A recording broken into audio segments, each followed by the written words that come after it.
One district one mafia. आज हम लोगों को मिला कुछ खबर, तो डिस्ट्रिक्ट जौनपुर माफिया नंबर 1। और सरकार को ये भी पता है कि लोकसभा में क्या साठगांठ हुई थी बाबू सिंह कुशवाहा जी को हराने के लिए। क्या साठगांठ हो रही थी बंबई को हराने के लिए, बंबई के लोगों को हराने के लिए कैसे साठगांठ हुई थी। माफिया जीवी भाजपा की पोल पट्टी पोल सीरीज सीजन 1 एपिसोड 1। रुक जाओ भाई, रुक जाओ। अखिलेश यादव ने हाल ही में एक प्रेस कॉन्फ्रेंस की और इस दौरान कुछ ऐसा हुआ जिसे देखकर काफ़ी लोग हैरान रह जाएंगे। उन्होंने सीधे तौर पर धनंजय सिंह, जो पूर्व सांसद रह चुके हैं, उनको माफिया बता दिया।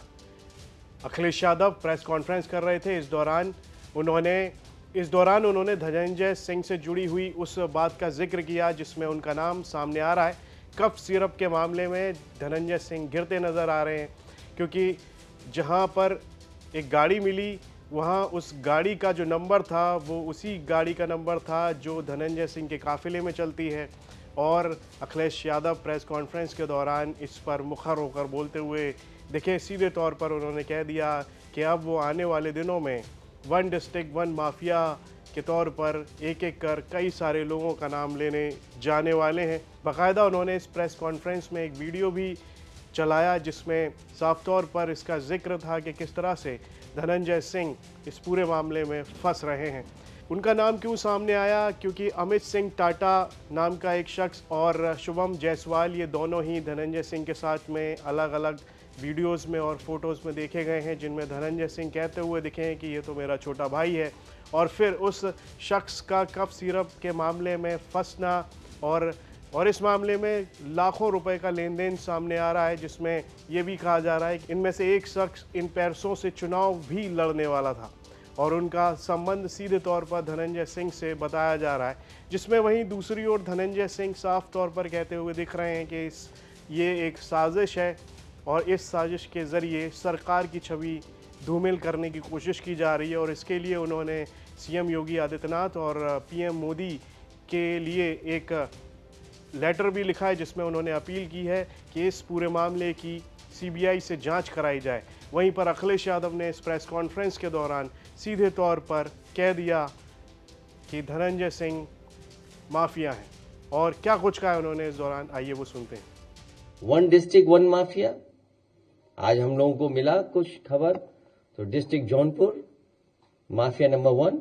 ये हम नहीं कह रहे हैं, ये तो खबर पढ़ के खबर चला रहे हैं। हम बधाई देना चाहते हैं उन साथियों को हिम्मत जुटा करके। और ऐप पर अगर आप देखोगे तो नंबर मालिक का भी बता देगी वो ऐप। सबको पता है, सरकार को भी पता है, और सरकार को यह भी पता है कि लोकसभा में क्या साठगांठ हुई थी बाबू सिंह कुशवाहा जी को हराने के लिए। क्या साठगांठ हो रही थी बंबई को हराने के लिए, बंबई के लोगों को हराने के लिए कैसे साठगांठ हुई थी। जो बंबई से चले गए हार करके, उनसे पूछिए कि उन्हें चुनाव में हराने के लिए क्या क्या साठगांठ हुई थी और किससे साठगांठ हुई थी, की गई थी। उन यहाँ के मुख्यमंत्री हो, डिप्टी सीएम हो, क्या कहते हैं कि 2017 से पहले वन डिस्ट्रिक्ट वन माफिया था। उन्हें होश ही नहीं है कि एक्सप्रेस वे बने हैं, उन्हें होश ही नहीं है कि रिवर फ्रंट बने, न जाने कितना डेवलपमेंट हुआ है।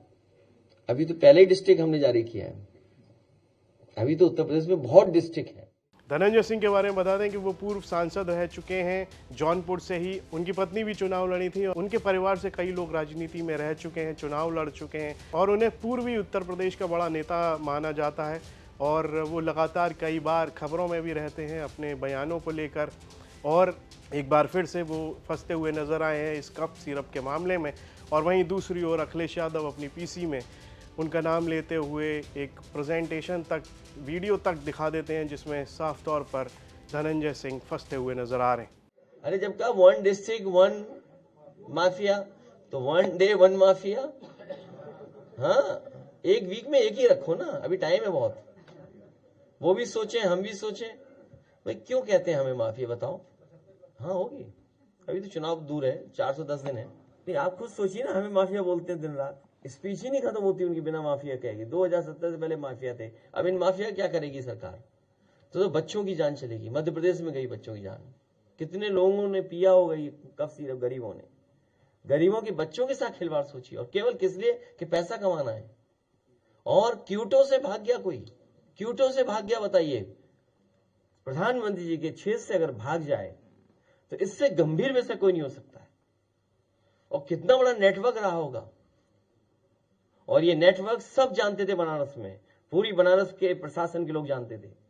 ये कोई नई चीज नहीं जानकारी में आई है, पूरा प्रशासन जानता था कि इस तरह का कुछ हो रहा है, चल रहा है। उसके बावजूद भी आंख बंद कर करके बैठे हुए थे।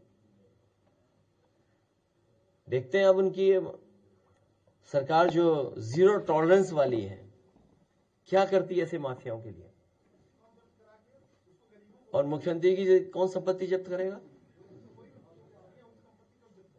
नहीं, माफियाओं की कौन कब्जा करेगा? करे कोई? वो तो मुआवजा ले लेते हैं अपनी जमीन का। सबसे ज्यादा मुआवजा लिया उन्होंने उत्तर प्रदेश में। इतना तो मुआवजा किसी को नहीं मिला होगा जितना मुख्यमंत्री जी ने खुद लिया है। इस पर आपकी क्या राय है? कमेंट बॉक्स में लिखकर हमें जरूर बताएं। और यूपी से जुड़ी तमाम खबरें देखने के लिए आप देखते रहिए यूपी तक।